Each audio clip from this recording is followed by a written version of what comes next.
Niin, hyvää päivää todellakin teemme täällä taidetta, eli taiteiden yöhön olemme matkalla. Ja täällä on loistavia, ihania, kauniita malleja ja rohkeita miehiä. Joka puolella hyvä väiski. Ja tässä on Kiia, saanko esitellä? Hei. Näin. Täällä olisi Essi, katsokaa hän kauneuttaan. Ja täällä on Kati, joka nyt juuri Iina laittaa, mitä sä laitat? Jotakin tällaista pantaa päähän. Joo. Jotakin, en mä tiedä mitä. Okei. Mut kyllä se näyttää ihan kesäseltä. Me ollaan vielä kesässä. Vielä on kesää jäljellä. Mennään rannalle seuraavaksi.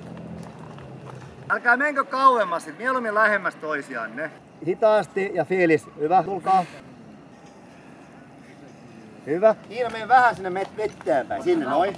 Nosta vähän korkeammalle, mulla on aika lähikuva. Nosta korkeammalle sun kukat siihen, niin. Vasemmalle. Vasemmalle. Ja vähän nopeammin menitte liikaa. Tulkaa vielä uudestaan.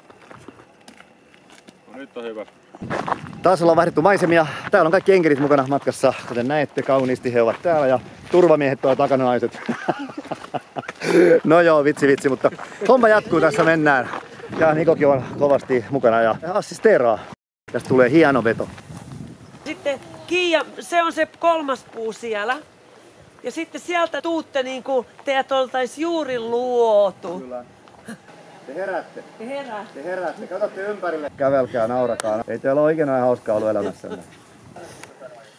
Kiia vähän lähemmästä porukkaa. YKH nyt. Ja siitä lähtee.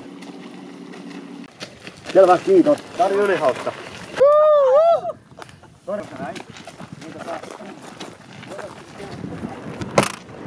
Kaikki alkaa olemaan valmiina taiteellisen yöhön. Kati sisällä hioo malleineen koreografiaa ja Max puolestaan soittajineen valmistelee todellista musiikkitaidetta. Mennään katsomaan. Samoin, kun sä käännyt kans tänne, niin sä käännyt tätä kautta. Okei. Te kaikki pysytte siellä. Ja sitten te tuutte 2 alas. Just noin hienosti käännetty yhtä aikaa juuri oikein kautta.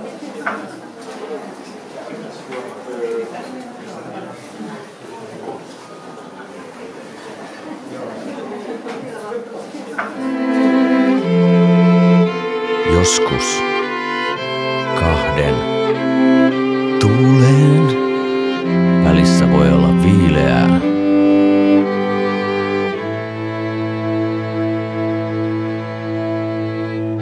Toisaalta myös voimakas tuuli vaikuttaa nuotioon ja siihen, mihin suuntaan liekki loimoaa.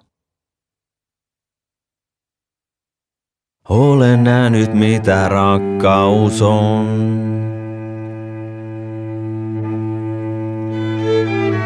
Se ei vaadi täysin pyyteetön.